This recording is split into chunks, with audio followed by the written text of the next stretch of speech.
In the sprawling marketplaces of ancient Egypt, where secrets whisper on the desert winds, destiny plays its most dramatic hand.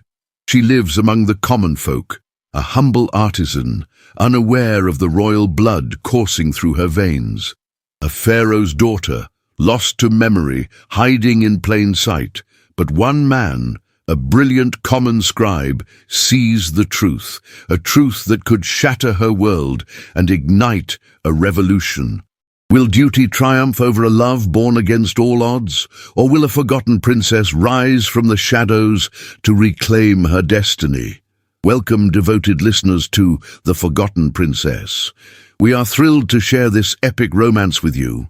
Tell us, where are you tuning in from today, and what is it about period romances that truly captures your heart? Memphis, Egypt, year 28 of Pharaoh Amenhotep III's reign, 1340, before the Common Era. The first rays of Ra's golden chariot pierced the morning mist that clung to the mighty Nile, casting long shadows across the sprawling marketplace of Memphis. The ancient capital stirred to life like a great beast awakening from slumber, its stone streets already warming under the promise of another scorching day. Merchants emerged from their modest dwellings like desert flowers blooming at dawn, their arms laden with treasures from across the known world. The air itself seemed alive with possibility. Frankincense from distant Punt mingled with the earthy aroma of fresh bread baking in clay ovens, while the sharp tang of fermented fish sauce competed with the sweet perfume of lotus blossoms floating in ceramic bowls. Donkeys brayed their protests as heavily laden carts rumbled across the worn cobblestones, their wooden wheels creating a rhythmic percussion that would continue until the sun god completed his daily journey across the heavens.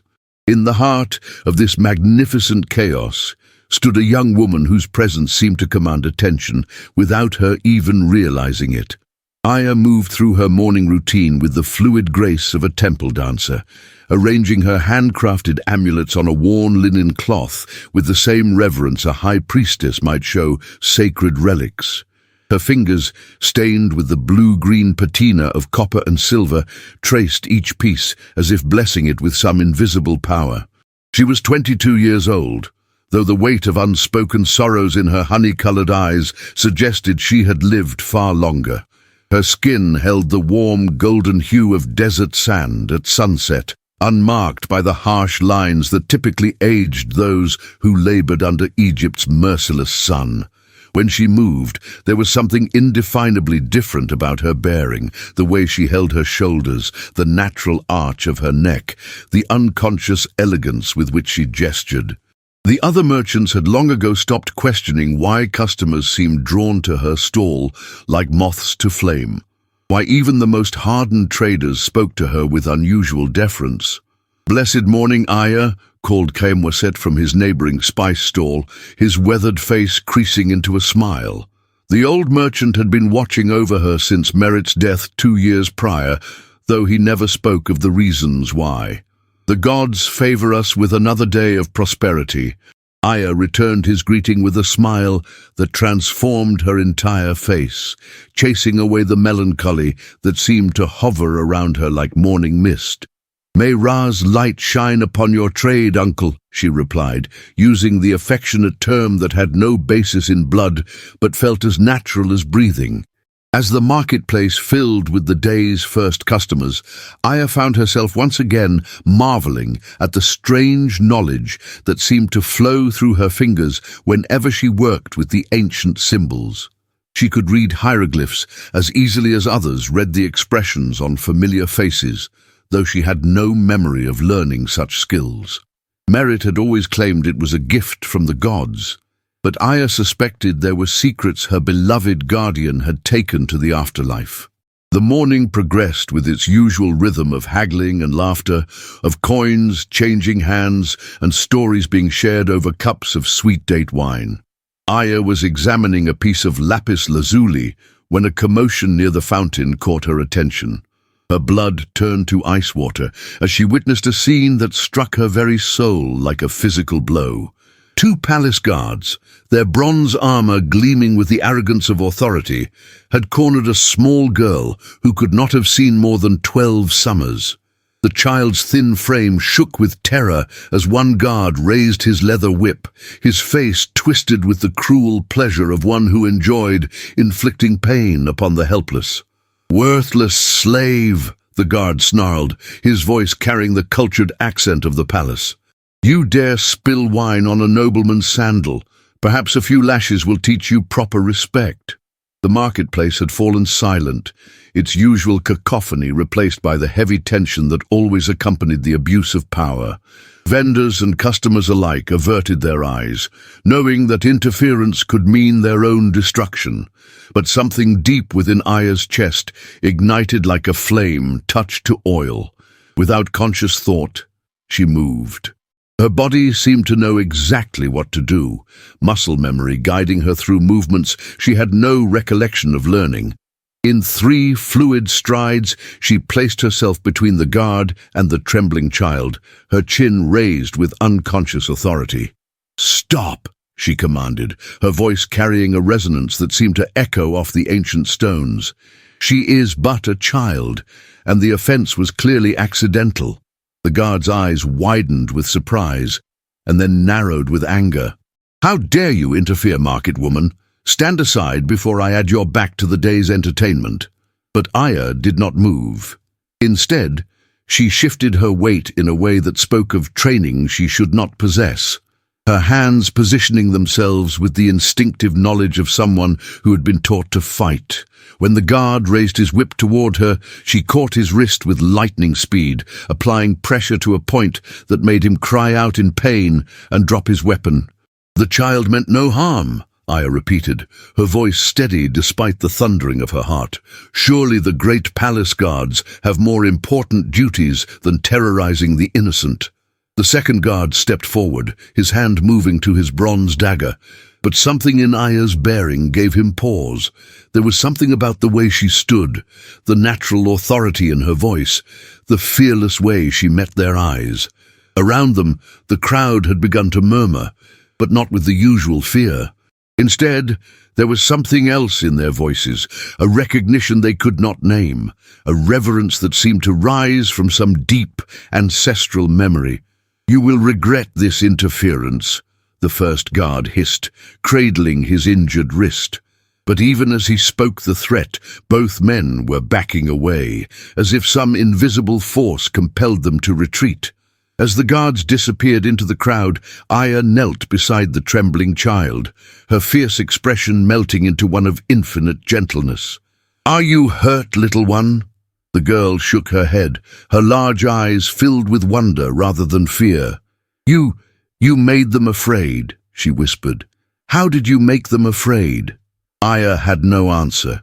The movements that had felt so natural moments before now seemed like half-remembered dreams, skills that belonged to someone else entirely.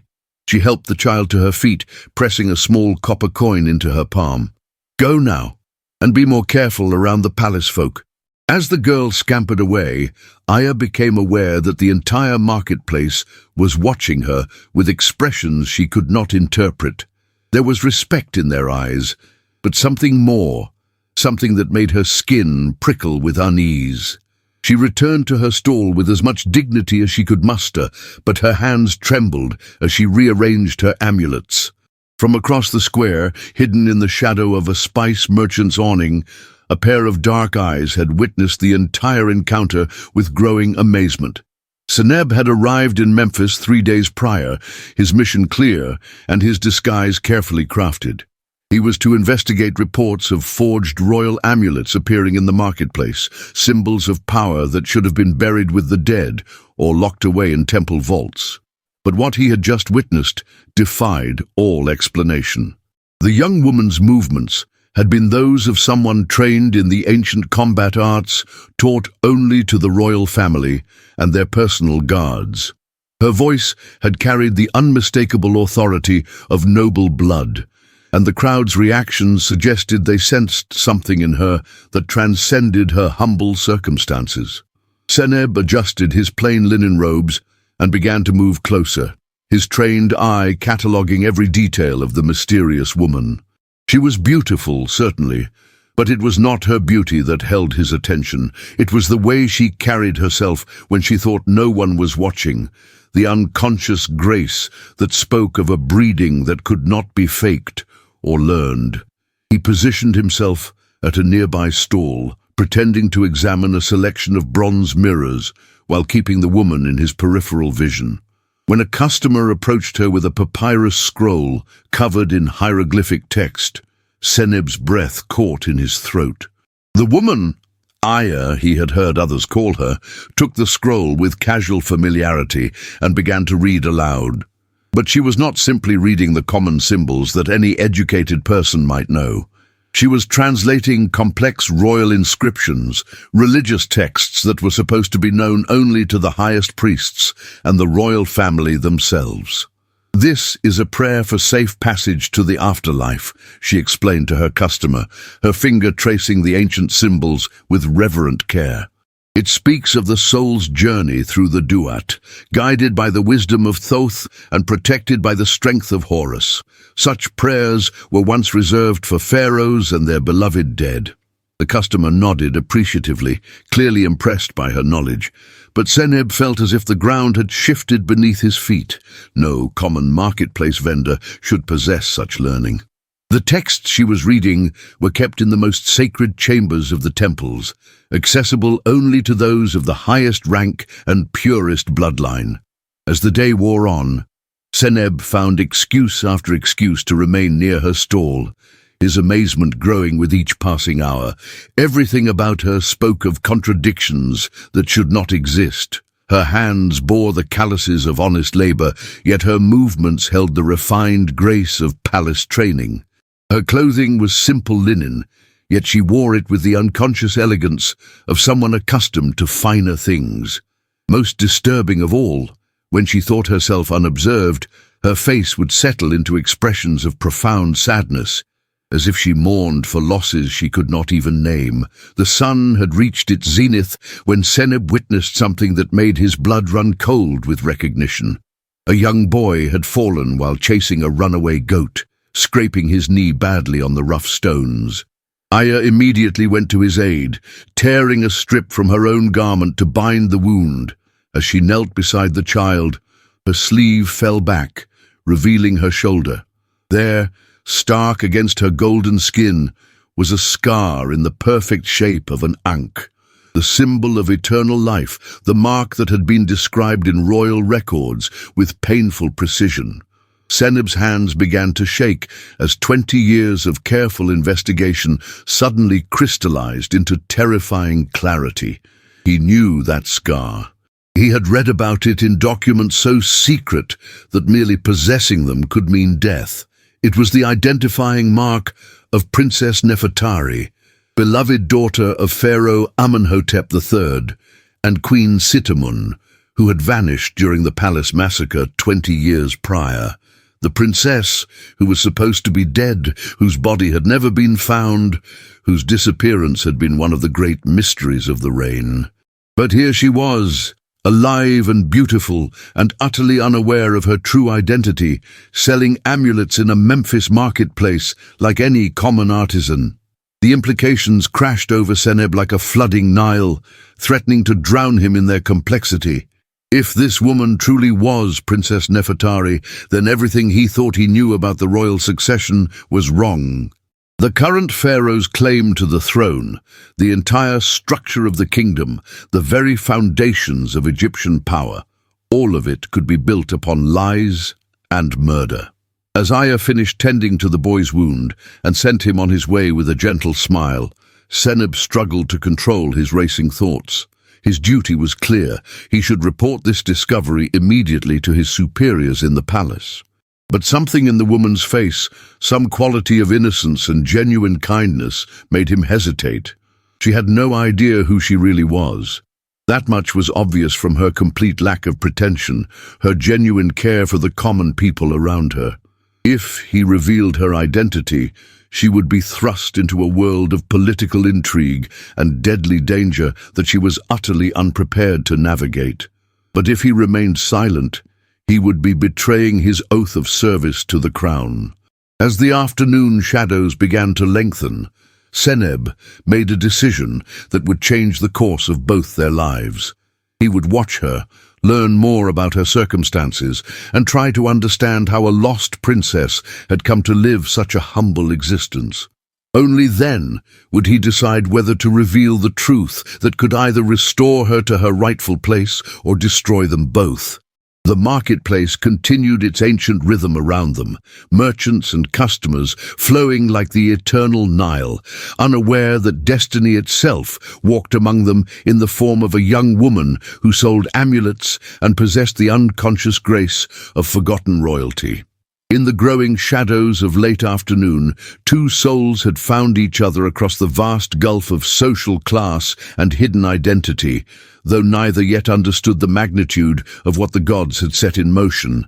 As Ra's chariot began its descent toward the western horizon, painting the sky in shades of gold and crimson that rivaled the treasures of any pharaoh's tomb, Aya carefully packed away her remaining amulets, unaware that her simple life was about to become infinitely more complicated.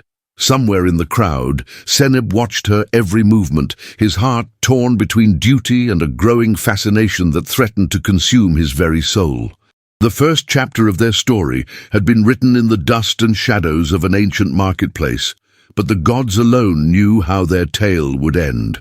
The morning sun cast dancing shadows through the date palms that lined the marketplace, creating patterns of light and darkness that seemed to mirror the conflicted heart of the man who had spent 3 sleepless nights wrestling with impossible truths.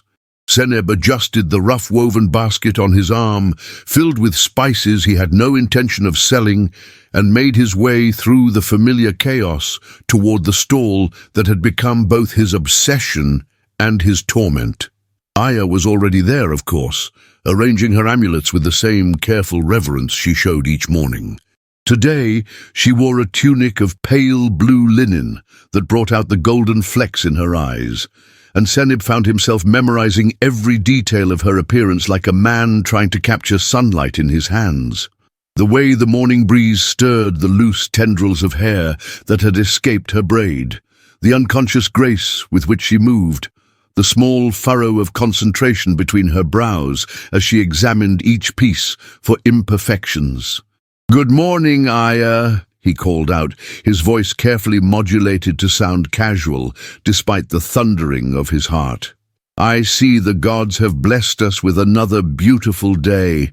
She looked up at his approach, and the smile that transformed her face nearly undid his carefully constructed composure.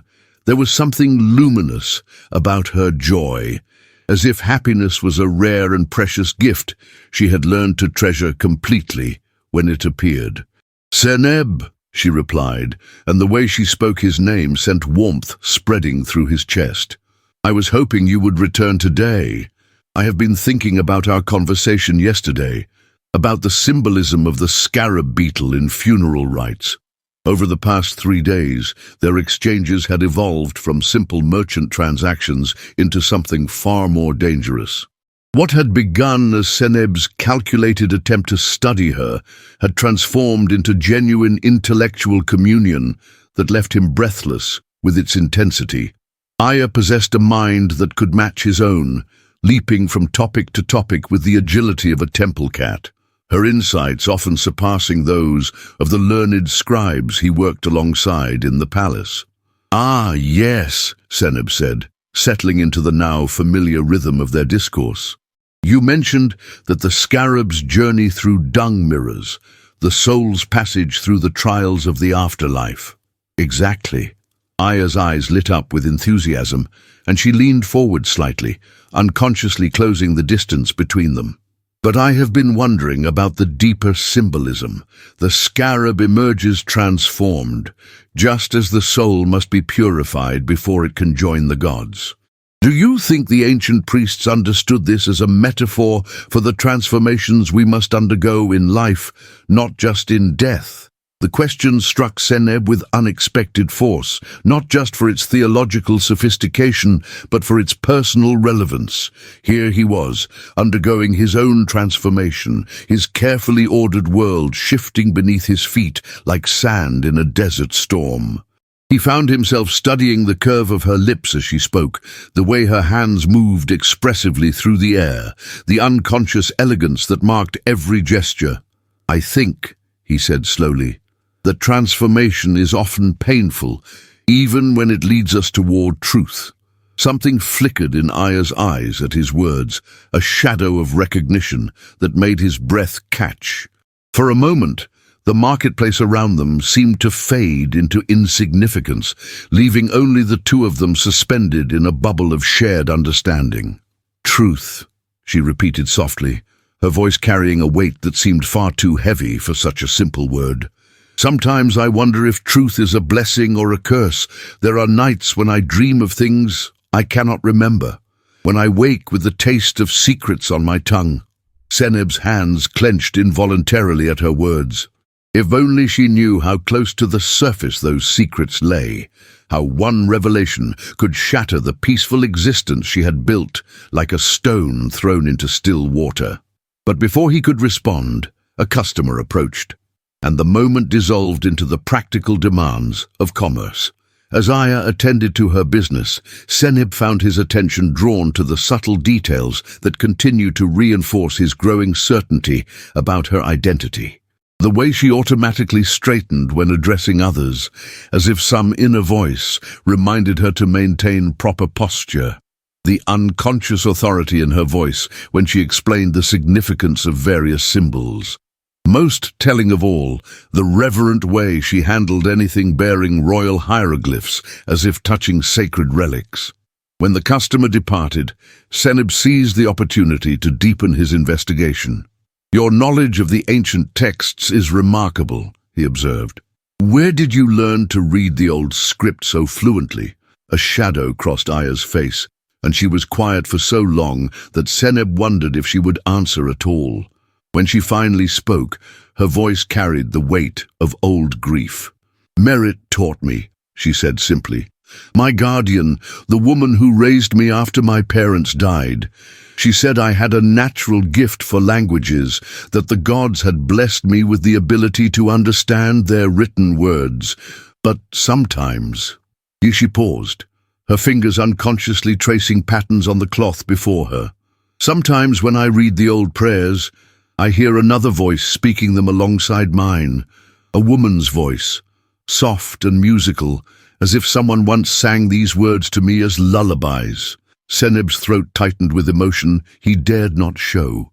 Queen Sitamun had been renowned throughout Egypt for her beautiful voice, often leading the sacred chants during religious ceremonies. If Aya retained some buried memory of her mother's singing, it was yet another piece of evidence that could not be ignored. "Merit sounds like a remarkable woman," he managed to say.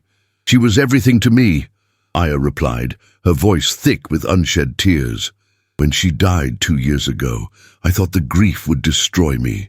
She was the only family I had ever known, the only person who truly understood me. Sometimes I still catch myself saving up stories to tell her, forgetting for a moment that she is gone."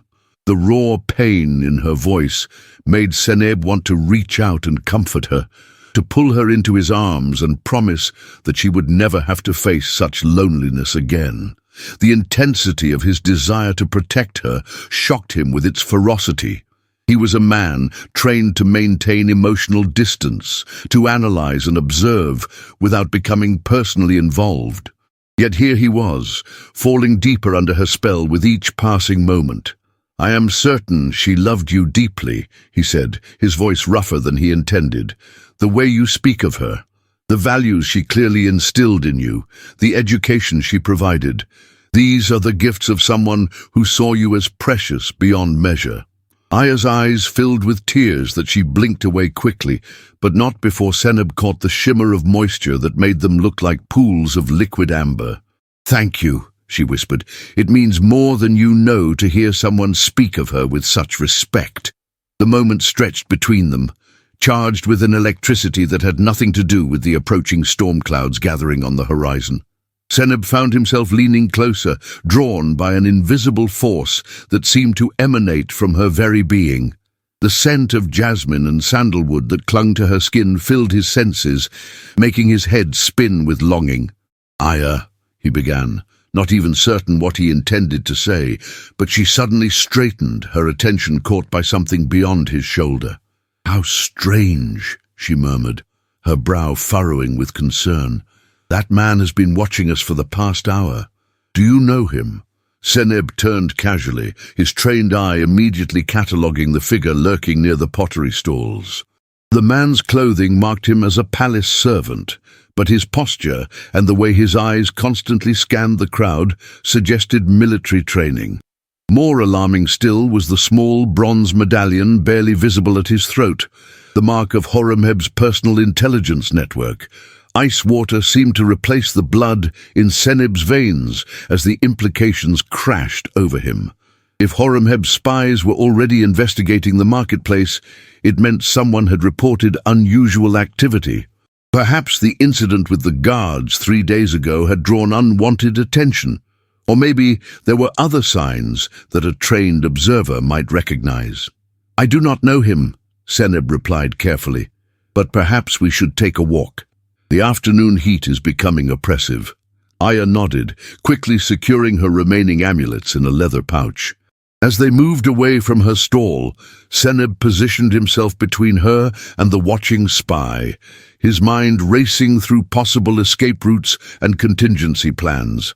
The irony was not lost on him that he was now protecting the very person he had been sent to investigate, but the thought of Aya falling into Horemheb's hands filled him with a cold terror that overrode all other considerations.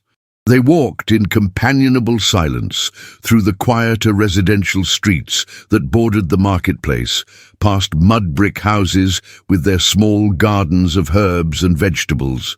The afternoon call to prayer drifted from a nearby temple, and Seneb noticed how Aya automatically slowed her pace, her lips moving silently in what appeared to be a private devotion.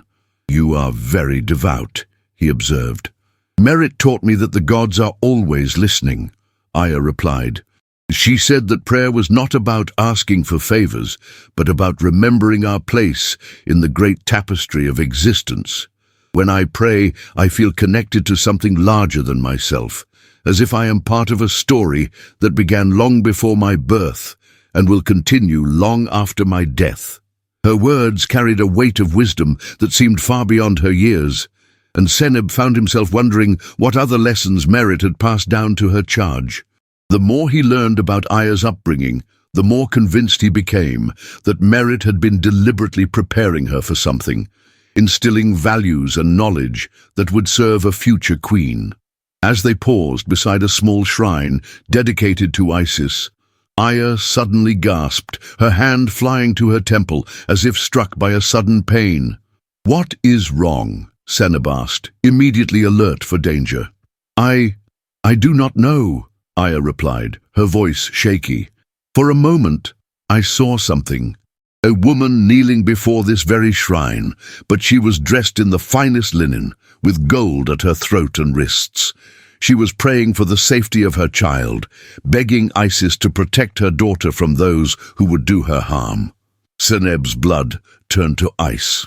Queen Sitamun had been known for her devotion to Isis, and this particular shrine was one she had visited regularly during her pregnancy with Princess Nefertari.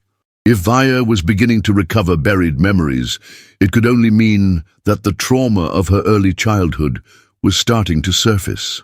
"Perhaps it was just the heat," he suggested gently, though his heart was racing. "Memory can play strange tricks when we are tired." But Aya was staring at the shrine with an expression of profound confusion, as if trying to solve a puzzle with missing pieces. "The woman in my vision," she said slowly. "She had my eyes. The same color, the same shape. But that is impossible, is it not? My parents died when I was very young. Merit said they were simple merchants, killed by bandits on the road to Thebes." Each word was like a dagger in Seneb's chest.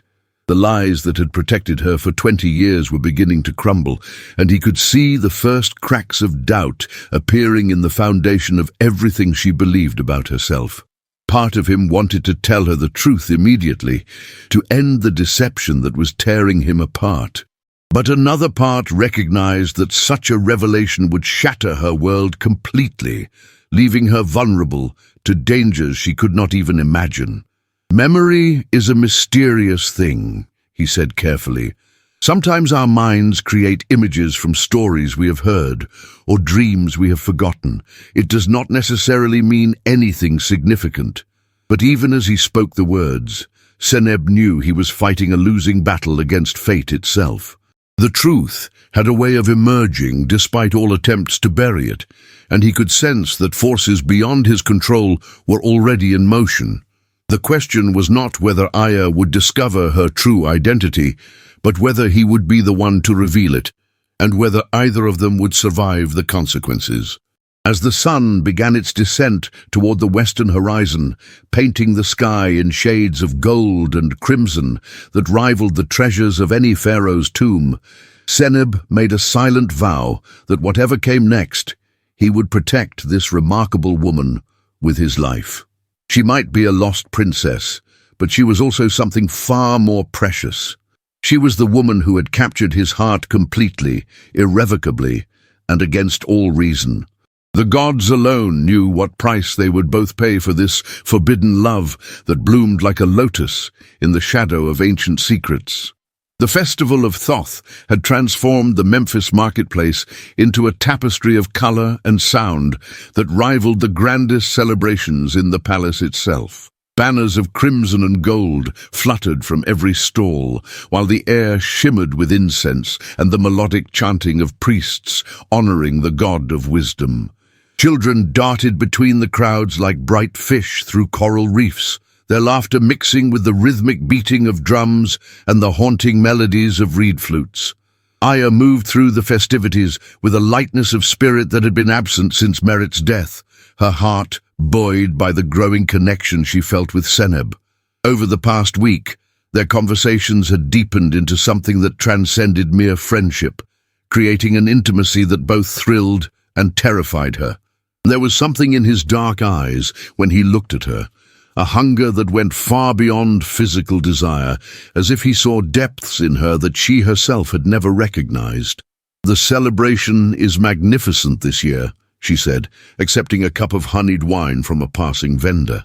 The sweet liquid warmed her throat, but not nearly as much as the way Seneb's fingers brushed against hers as he took his own cup. "Indeed," he replied, though his attention seemed focused more on the crowd around them than on the festivities. "Though I confess I find myself distracted by more pressing concerns." There was an edge to his voice that made Aya study his face more carefully. Over the days they had spent together, she had learned to read the subtle signs of his moods, the way his jaw tightened when he was troubled, the distant look that entered his eyes when his thoughts turned to matters he would not share. Today, that look was more pronounced than ever. "What troubles you?" she asked, moving closer so that their conversation would not be overheard above the noise of the celebration. The movement brought her near enough to catch the scent of cedar and myrrh that clung to his skin, a fragrance that had become as familiar to her as her own heartbeat.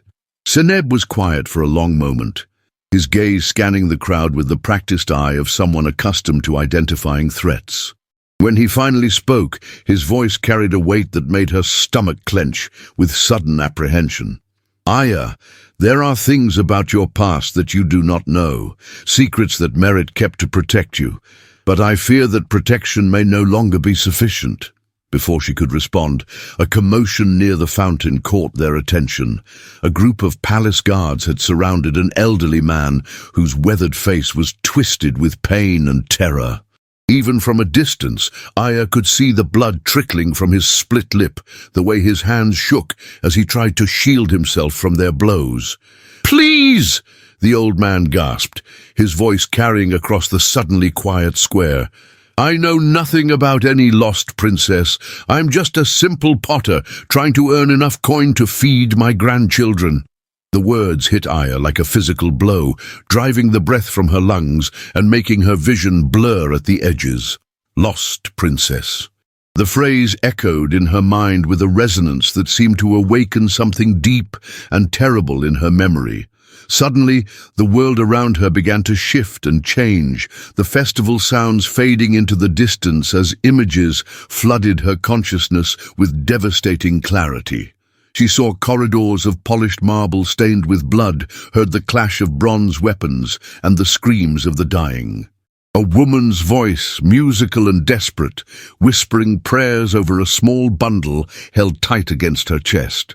"My precious Nefertari," the voice sobbed, and Aya realized with shock that she was seeing through the eyes of an infant, looking up at a face that was heartbreakingly familiar.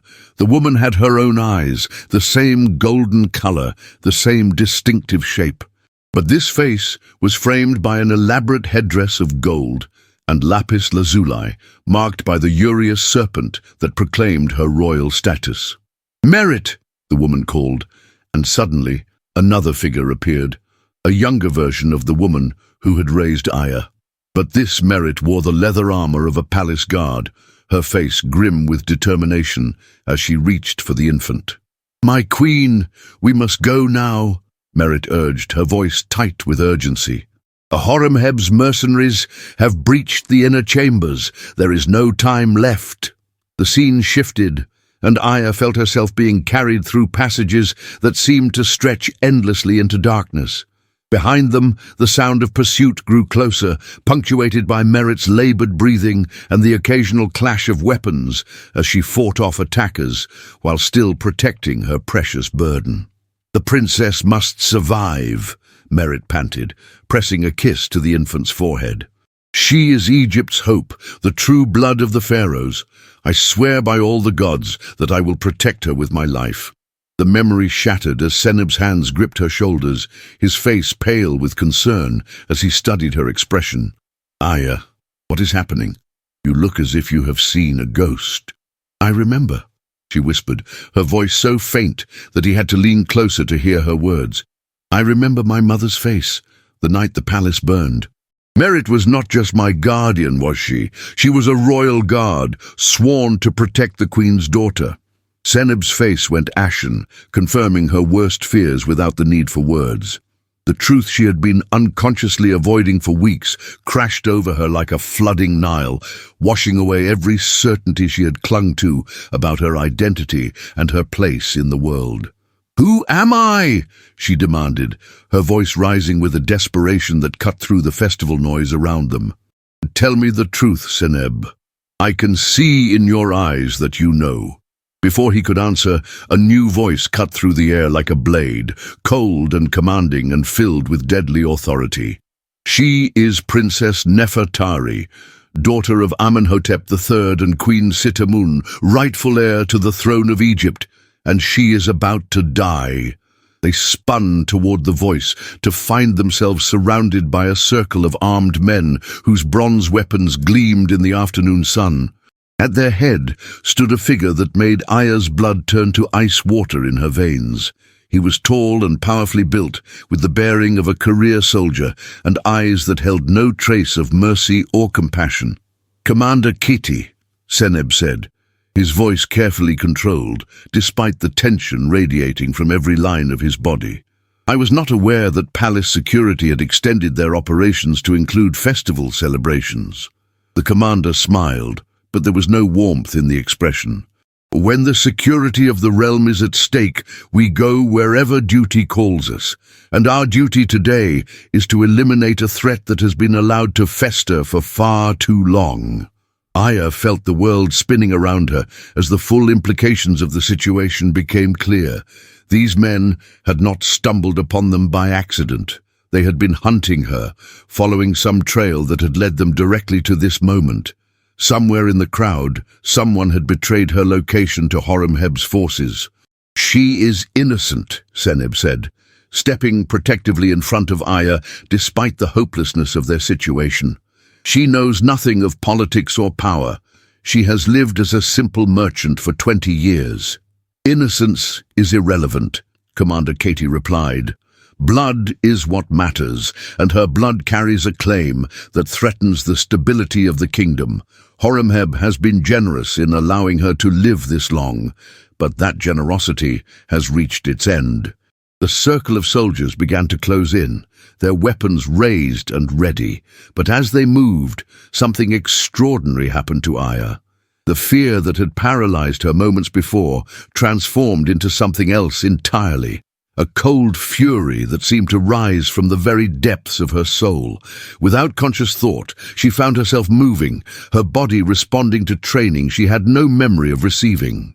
Her hand shot out to grab a bronze dagger from the belt of the nearest soldier, the movement so swift and unexpected that he had no time to react. In the same fluid motion, she spun away from Seneb's protective embrace and faced their attackers with a grace and confidence that seemed to come from another lifetime. "If you want to kill a princess," she said, her voice carrying an authority that made several of the soldiers hesitate, "then you had better be prepared to face one." The battle that followed was unlike anything the marketplace had ever witnessed. Aya moved like a dancer, her improvised weapon flashing in deadly arcs as she fought with skills that seemed to flow from her very bones. Every lesson Merit had disguised as play, every movement she had practiced without understanding its true purpose, suddenly crystallized into lethal efficiency. Seneb fought beside her with the desperate fury of a man protecting everything he held dear, his own considerable skills complementing hers in a partnership that seemed almost supernatural in its coordination. But they were outnumbered, and both of them knew that their resistance could only delay the inevitable. It was then that salvation came from an unexpected quarter. The crowd that had been watching in stunned silence suddenly erupted into action, but not in the panic that might have been expected. Instead, vendors and customers alike began to move with purpose, some throwing obstacles in the path of the remaining soldiers, while others created corridors of escape. "This way, princess," called a familiar voice, and Aya turned to see Kayamwaset beckoning urgently from the entrance to a narrow alley. The resistance has been waiting for this day for 20 years. As they fought their way toward the offered escape route, Aya caught glimpses of faces in the crowd that suddenly made sense in a new context. The potter who always smiled when she passed, the weaver who had given her cloth at reduced prices, the baker who had pressed extra bread into her hands during lean times. They had all been watching over her, protecting her without her knowledge, waiting for the moment when the lost princess would reclaim her birthright. "The Temple of Ptah!" Kayamwaset shouted over the chaos as they reached the alley. "General Kenti waits for you there. He has much to tell you about your mother's final wishes." Behind them, Commander Kiti's voice rose in furious commands as he realized his prey was escaping. "Find them! Search every building, every hiding place. The usurper's gold awaits the man who brings me the princess's head." As they ran through the twisting alleys of Memphis, dodging between hanging laundry and leaping over sleeping dogs, Aya felt the last vestiges of her old life falling away like a discarded garment. The simple merchant girl who had awakened that morning was gone forever, replaced by someone she was only beginning to understand. "I am sorry," Seneb gasped as they paused in a shadowed doorway to catch their breath. "I should have told you the truth from the beginning. I should have found a way to protect you without deception." Aya turned to look at him. This man who had risked everything to stand beside her when the moment of greatest danger arrived. His face was streaked with dust and sweat, his fine clothes torn from their desperate flight, but his eyes held the same warmth and devotion that had drawn her to him from their first meeting. "You protected me in the only way you could," she replied, reaching up to touch his cheek with fingers that still trembled from the aftermath of battle. "But now we must face whatever comes next together, as equals in danger, if not in birth." The sound of pursuing footsteps echoed from the main street, growing closer with each passing moment. Soon they would have to move again to seek the sanctuary that General Kenti promised, and begin the process of understanding what it truly meant to be the lost princess of Egypt. But for this one stolen moment, Suspended between her past and her future, Aya allowed herself to memorize every detail of Seneb's face, to store away the memory of this man who had chosen love over duty when the choice mattered most. Whatever trials awaited them in the days to come, she would carry this moment with her like a talisman against the darkness. The gods had set them on a path that could only end in triumph or tragedy, but they would walk it together, bound by a love that had been forged in deception and tempered in the fire of truth. The desperate flight through Memphis had pushed Aya and Seneb to the very brink of exhaustion, their bodies aching, their spirits a turbulent storm of fear and newfound revelation. As the last gasps of the chase faded behind them, a shadowed passage, artfully concealed by a crumbling wall of ancient bricks, opened to receive them. It led, not into another alley, but into the cool, silent embrace of what could only be an abandoned temple. Dust motes danced in the slivers of light that pierced the gloom, illuminating forgotten altars and faded murals of forgotten gods. Relief, a heavy, intoxicating balm, washed over Aya, causing her knees to tremble. Seneb, his arm still firm around her waist, guided her gently, his gaze sweeping the surroundings with a veteran's caution. From the deepest shadows of the sanctuary, a figure emerged, slow and deliberate, his silhouette etched against a distant archway. He was a man whose very posture spoke of a life lived in command, his broad shoulders stooped not by age, but by the unseen burdens of a kingless realm. General Kenty. Aya recognized him instantly from the memories that had begun to flood her mind. Fragmented images of a stern yet kind face from a childhood long suppressed. Her breath hitched. Seneb, sensing her stillness, tightened his grip, his own hand resting subtly on the hilt of his concealed dagger. Kenty stepped into a shaft of moonlight, revealing a face etched with the wisdom of countless campaigns and the sorrow of profound loss. His eyes, though weary, held a spark of unextinguished hope. He did not speak immediately. Instead, he simply knelt, a proud warrior bowing before a sacred trust. The reverence in his gesture, the silent acknowledgement of her true lineage, struck Aya with a force more powerful than any physical blow. "Princess Nefertari," Kenty's voice rumbled, a deep echo in the hallowed space. It was not a question, but a declaration. "The gods have heard our prayers. You have returned." Other figures, older men and women whose faces bore the marks of loyalty and quiet suffering, began to emerge from the temple's depths. They were nobles whose families had once served the true throne, priests whose loyalty had been to the gods above all pharaohs, merchants who had seen the suffering of the common folk, and commoners who simply craved justice. This was the network, the silent, enduring pulse of a resistance that had waited for 2 decades. Kenty then revealed that Merit, Aya's beloved guardian, had been a crucial part of this secret web. Not merely a personal guard, but a devoted keeper of the true royal flame, sending coded messages over the years, detailing Nefertari's growth, her safety, her unexpected abilities. Merit's unwavering dedication, her sacrifices, painted a portrait of love that now felt almost unbearable in its immensity.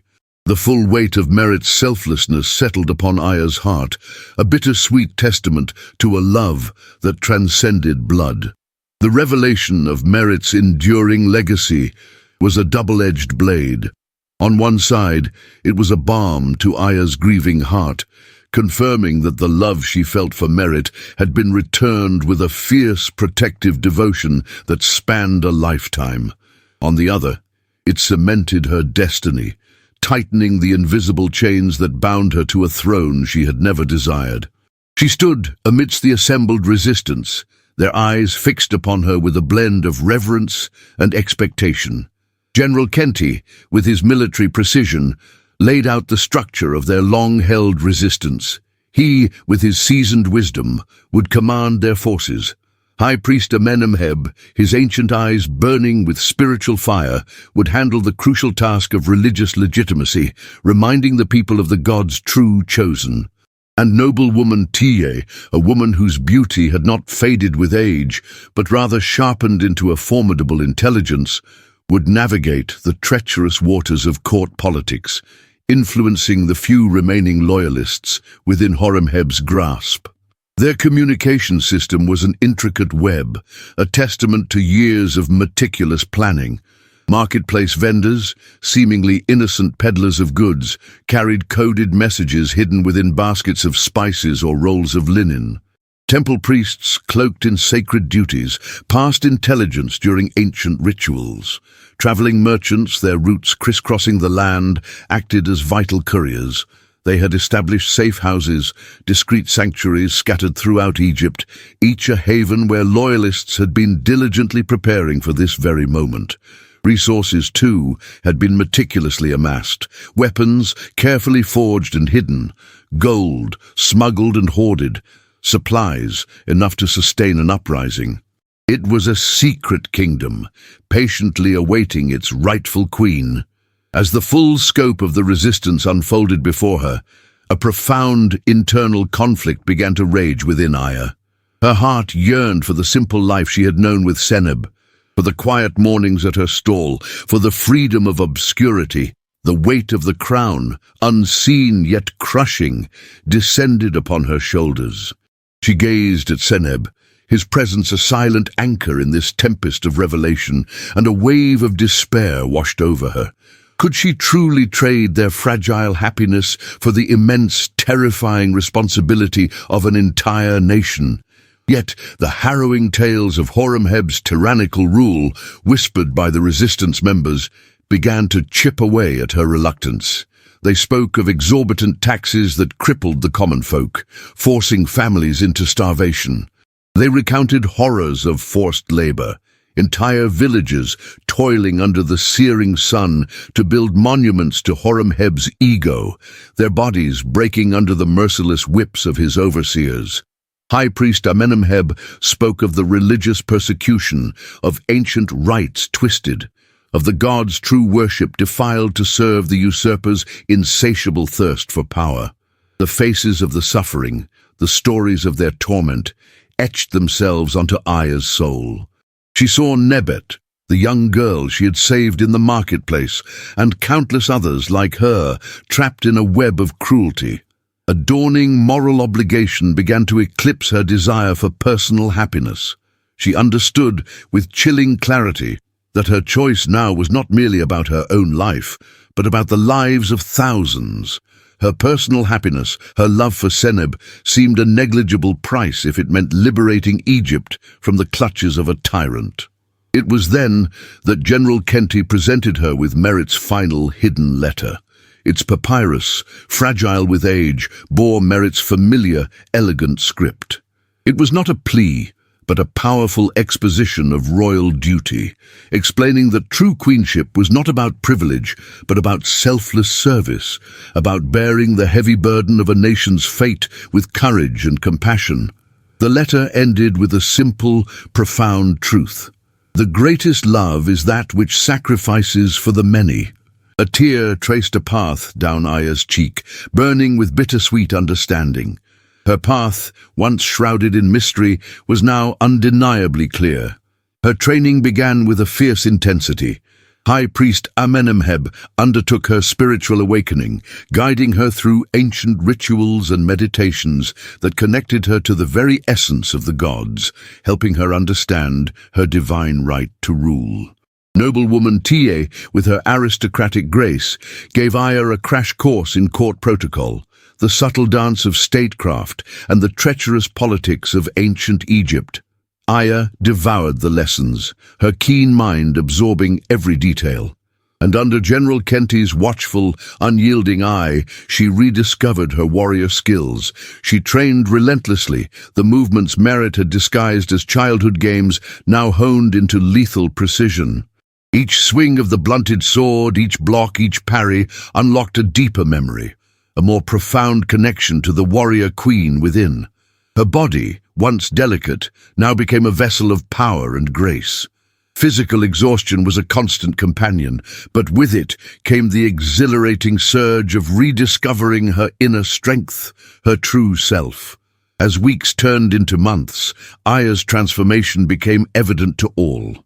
Her natural charisma, once subtle, now shone brightly as she addressed the assembled resistance members. Her voice, once soft, carried a new resonance, a quiet authority that commanded respect without demanding it. She listened to their grievances, weighed their strategies, and offered insights that surprised even the seasoned leaders. Her confidence grew with each passing day, a steady flame fueled by purpose. Yet, even amidst this burgeoning strength, the impossible choice loomed.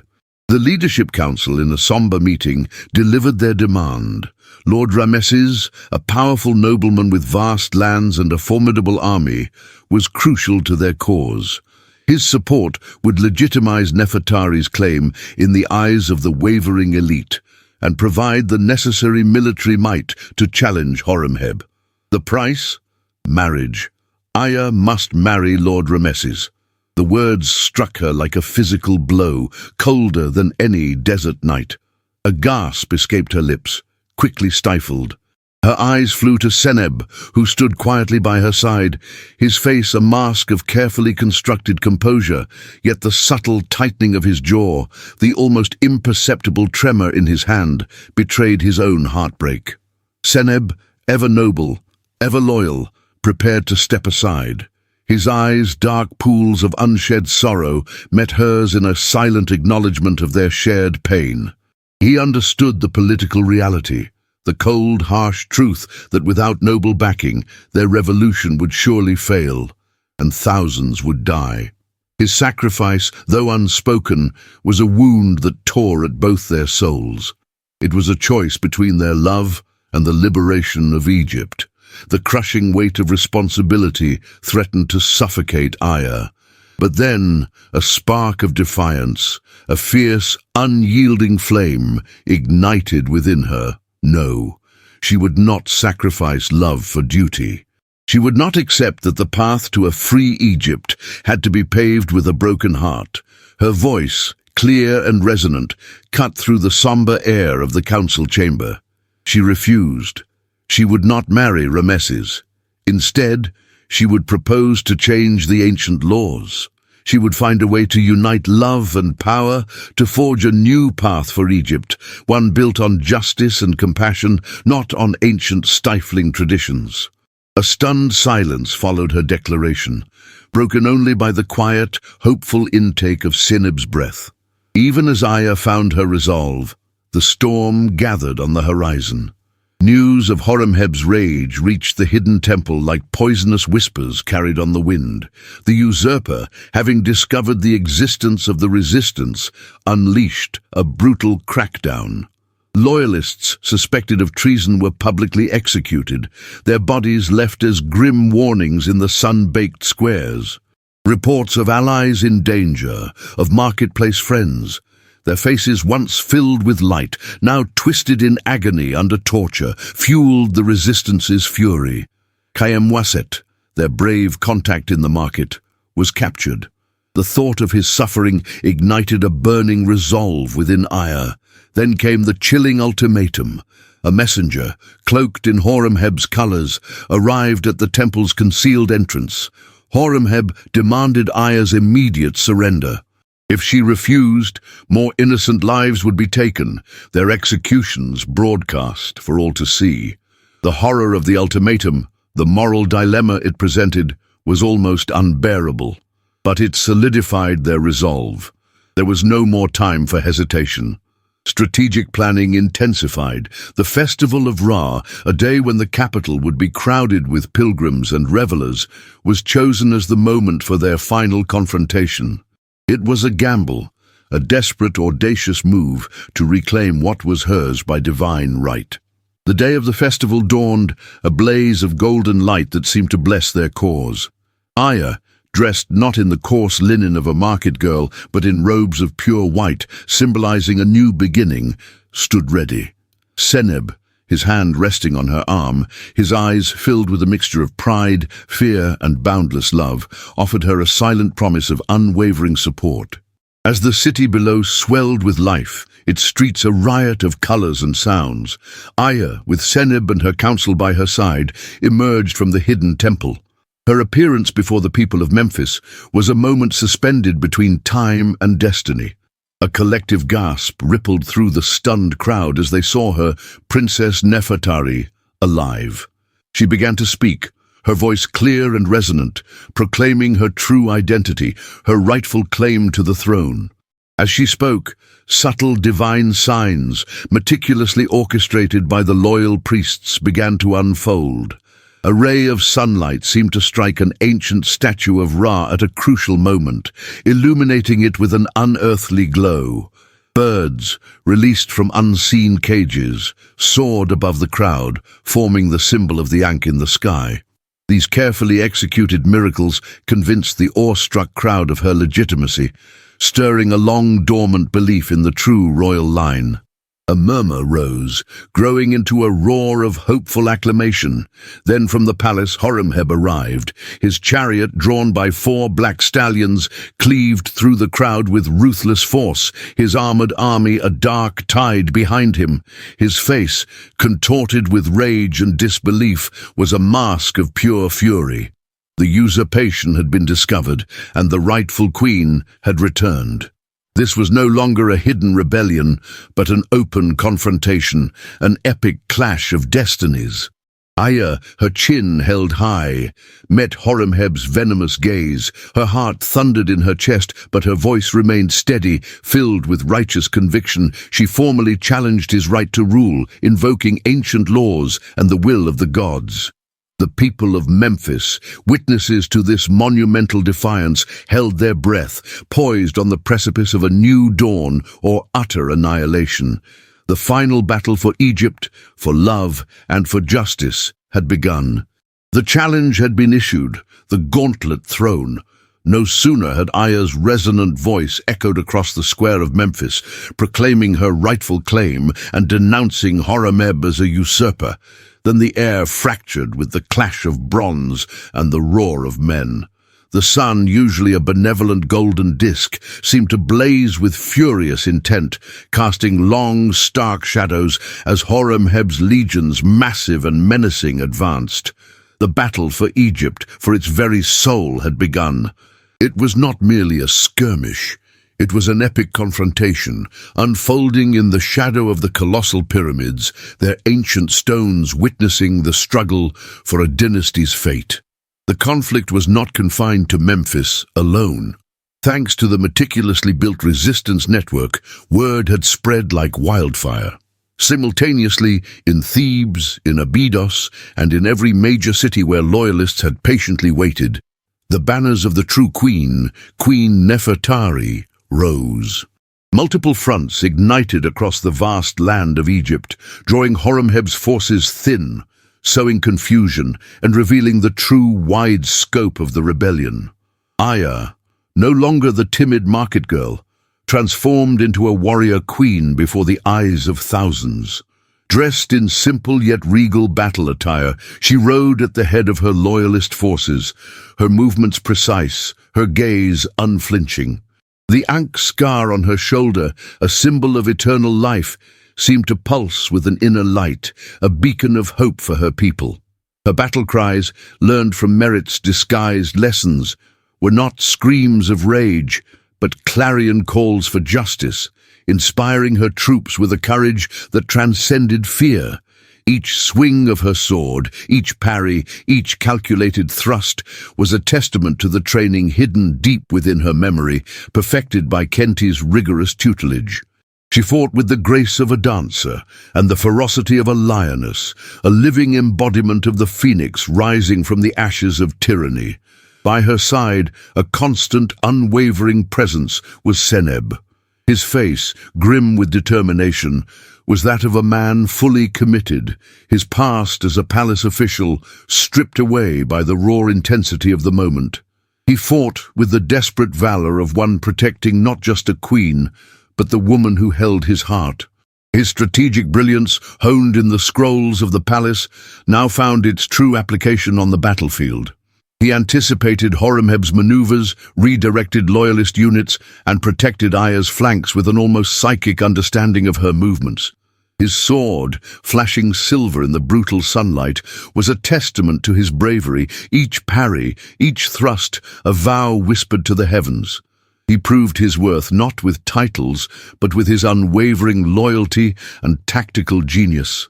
The initial hours of battle were a brutal symphony of clanging steel, desperate shouts, and the agonizing cries of the wounded. Horemheb's disciplined army, though surprised, fought with a cruel efficiency born of years of oppression. But as the day wore on, a subtle shift occurred. The common people of Memphis, armed with what little they had, farming tools, kitchen knives, stones, began to join the fray. Stirred by Aya's courage, by her plea for a just Egypt, by the divine signs they had witnessed, they poured into the streets, swelling the ranks of the loyalists. Their numbers, though untrained, tipped the balance, their raw fury against Horemheb's tyranny, a force unmatched by any soldier's discipline. The tide turned, a slow, unstoppable flood. Through the chaos, Aya's eyes locked onto Horemheb. This was more than a battle for Egypt. It was a deeply personal vendetta, a reckoning for 2 decades of stolen life, a lifetime of lies. She cut a path through the remaining enemy soldiers, her resolve unwavering. Horemheb, seeing her approach, snarled, his face a mask of primal fury. "So the little mouse has finally come out of her hole." Horemheb's voice, rough with exertion, grated on her ears. "Do you truly believe a market slut can challenge a pharaoh child?" They met in the center of the square, their blades crossing with a metallic shriek that silenced the immediate vicinity. Horemheb, heavier and stronger, fought with the brutal force of a seasoned killer. But Aya fought with the elegant precision of a trained dancer, fueled by a righteous anger that lent her impossible strength. He lunged, she dodged. He parried, she countered. He tried to break her spirit, resorting to psychological warfare, his voice a venomous hiss. "Do you remember their screams, little princess? Your mother, Queen Sitamen, begging for mercy. Your father, Amenhotep, sputtering his last breath as my dagger found his heart. It was I, Nefertari, I plunged the blade into their miserable lives. It was I who watched their eyes glaze over. You were just a mewling babe, hidden by a foolish god who died for nothing." His words were meant to shatter her, to drown her in horror. But instead, they ignited an even fiercer fire within Aya. The memories, once fleeting and traumatic, now crystallized into a grim resolve. Merit's final gift was not just the techniques she had taught, but the unwavering spirit of sacrifice she had embodied. Every defensive block, every agile counterattack was a tribute to the guardian who had shielded her with her own life. Every offensive move was a blow for her murdered parents, for a kingdom brought to its knees. She fought not for revenge alone, but for justice, for a chance to build a new Egypt where such cruelty could never take root again. Her movements, a blend of ancient combat techniques and the refined grace of royal training, began to overwhelm Horemheb. He faltered, his massive swings growing slower, his breath ragged. Aya saw her opening. With a final powerful lunge, she disarmed him. His bronze sword clattered to the stone. He staggered back, defenseless. The crowd roared, a sound that shook the very foundations of the earth. Aya stood over him, her sword point inches from his throat. The moment hung heavy, charged with the weight of 20 years of suffering. But as she looked into his terrified eyes, she saw not just a tyrant, but a broken, power-hungry man. Her victory was not meant to be one of vengeance, but of restoration. With a swift, precise motion, she struck, not to kill, but to incapacitate, to ensure he could never again harm her people. It was a swift, decisive act of justice, righteous and without undue cruelty. A cry of triumph erupted from the loyalist forces and the common people alike, reaching the heavens. It appeared to many as a divine intervention, the gods themselves blessing their true queen. The immediate aftermath of the battle was a whirlwind of relief and rebuilding, but the challenges of peace were as formidable as the challenges of war. Political complications emerged swiftly. While the common people hailed Aya as their savior, some aristocrats resisted the radical social changes she proposed. They clung to the old ways, the privileges of their birth, leading to political tension in the nascent court. Foreign threats also loomed. Neighboring kingdoms, having watched Egypt's civil war with keen interest, saw an opportunity to invade, forcing Aya to quickly consolidate power and secure her borders. Religious challenges arose as well, with conservative priests questioning her unconventional decisions, particularly her close relationship with Seneb, a man of common birth. Moreover, the war had devastated Egypt's economy. Trade routes were disrupted, harvests had been neglected, and the granaries were depleted, requiring immediate and careful attention. Aya, however, faced these challenges with the same unwavering resolve she showed on the battlefield. Her coronation was magnificent, a blend of ancient traditions that honored the gods and new innovations that symbolized the dawn of a progressive era. She wore the double crown not as a burden, but as a commitment. Her first royal decree began the gradual reforms she had promised. She started with improving the conditions for slaves and common workers, granting them basic rights and establishing fair wages. She moved carefully, implementing changes little by little, working with the more progressive nobles to avoid backlash, ensuring social evolution rather than disruptive revolution. Seneb, at her side, proved to be an invaluable asset. He was named her chief advisor, his brilliance in strategy and administration now fully dedicated to the welfare of Egypt. A new title was created to honor his common origins and his unparalleled service, Keeper of the Two Lands' Heart, recognizing his unique position as both the Queen's confidant and the people's champion. The whispers of the conservative court could not deny his strategic mind or his unwavering loyalty. The royal wedding was a spectacle of unparalleled grandeur, a symbol not just of two hearts uniting, but of two social classes forging a new path. Aya had insisted on this, waiting until her initial reforms had begun to bear fruit, proving to the people that her vision was not just a dream, but a tangible reality. The ceremony, while steeped in ancient Egyptian customs, also incorporated subtle innovations that honored both royal protocol and the genuine deep love between Aya and Seneb. The entire kingdom rejoiced, their shouts of happiness echoing from the delta to the southern cataracts. Their union represented a new era of equality and justice in Egypt, inspiring other social reforms across the land. It was a love story that defied every societal expectation, a testament to the power of shared dreams and mutual respect. 5 years later, Egypt flourished under Queen Nefertari's wise and compassionate rule. The granaries were full, trade flowed freely, and the people, though still facing the myriad challenges of life, lived with a hope and dignity they had not known for generations. Aya and Seneb, rulers both beloved and admired, had been blessed with children, 2 spirited daughters and a son who would inherit both royal blood and the wisdom of their common father.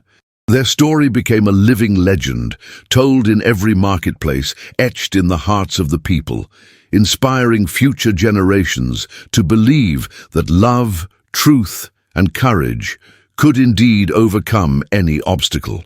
One serene afternoon, as the golden light of the setting sun painted the ancient stones of Memphis in hues of amber and rose, Queen Nefertari and her consort Seneb returned to the exact spot where their extraordinary journey had begun. The bustling marketplace, vibrant and alive, thrived under their just rule. The familiar stall where Aya once sold her handcrafted amulets was now tended by Nebet, the young slave girl Aya had saved so many years ago.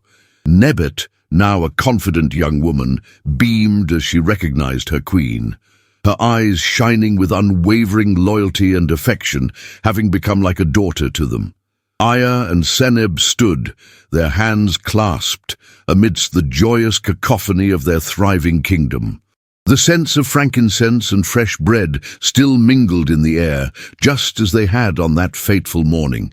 But now there was no fear, no hidden threats, only the palpable sense of a future unwritten, brimming with possibility.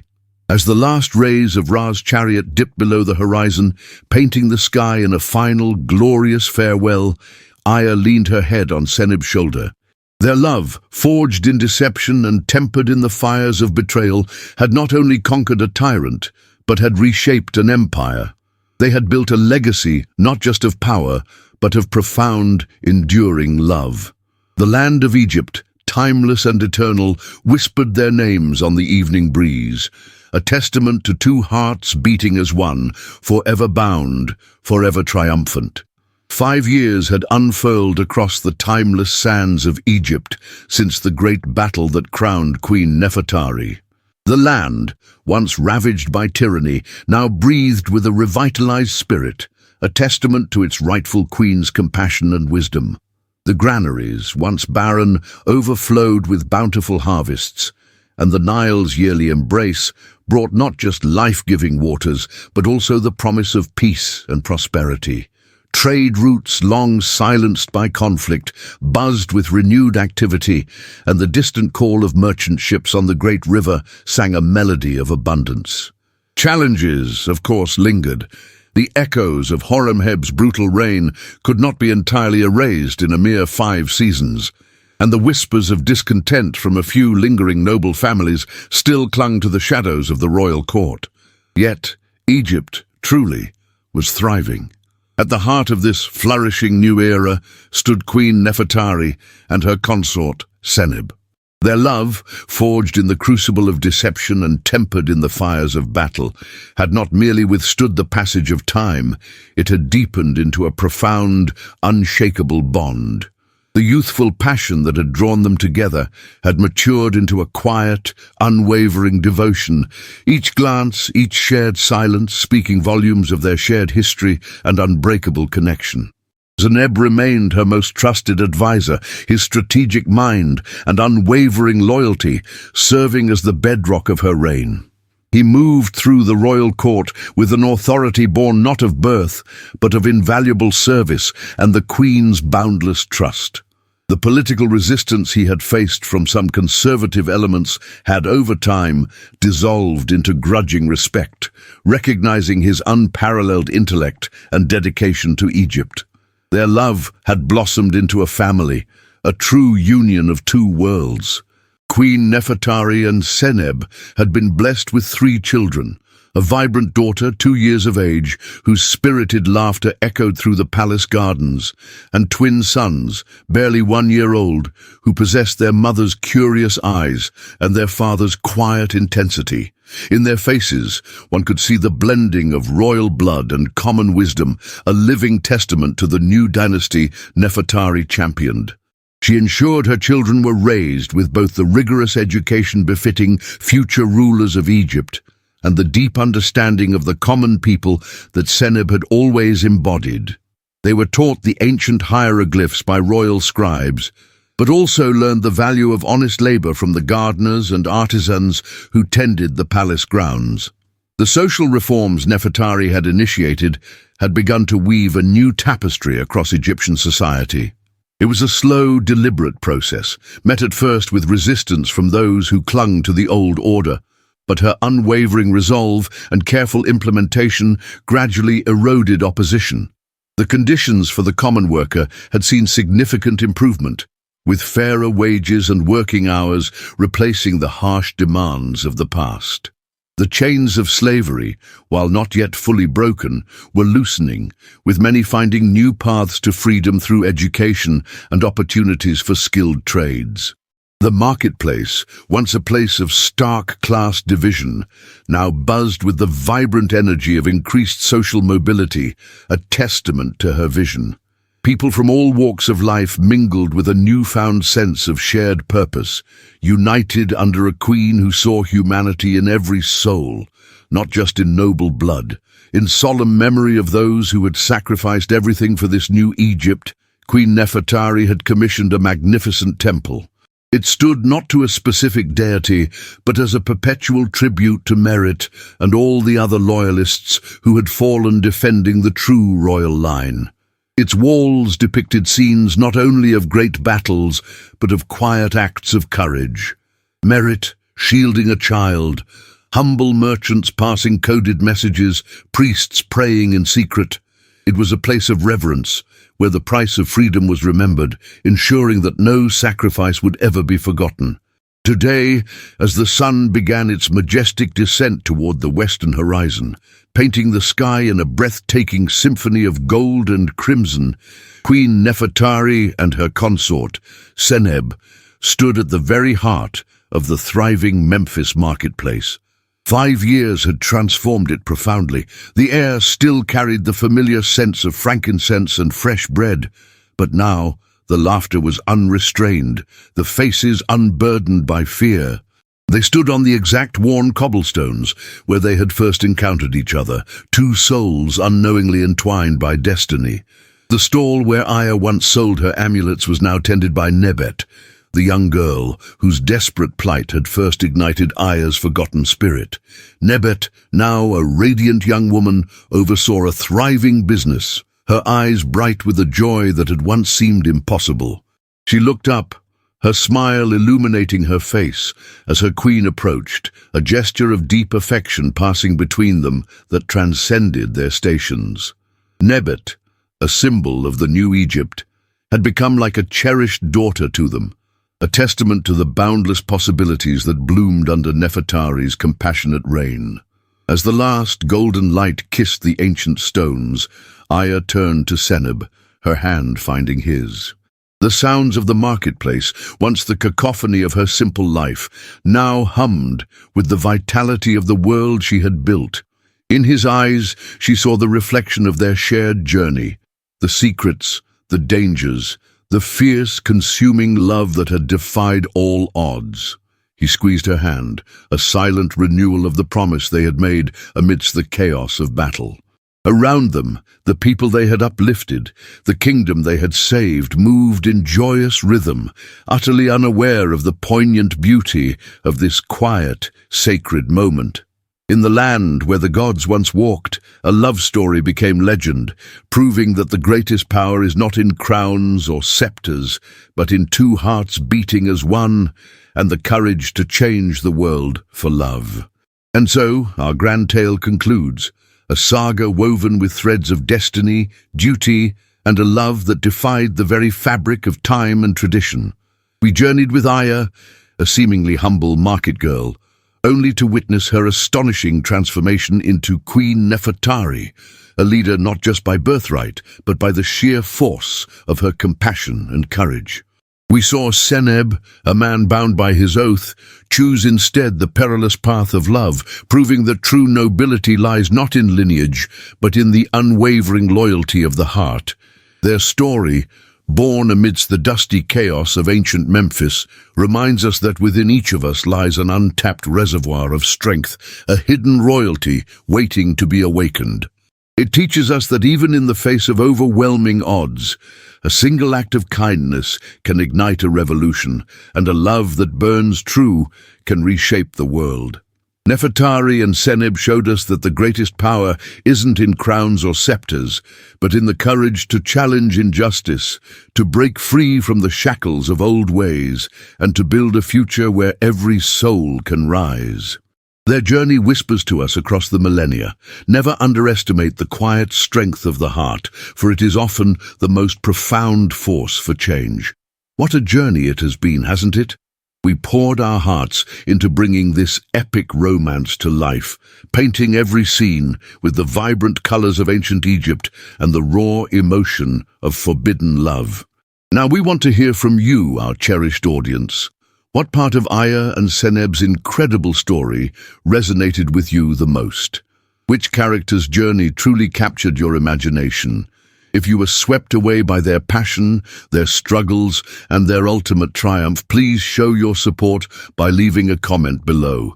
A simple message, or even just a like, helps us immensely to share more enchanting tales like this with the world.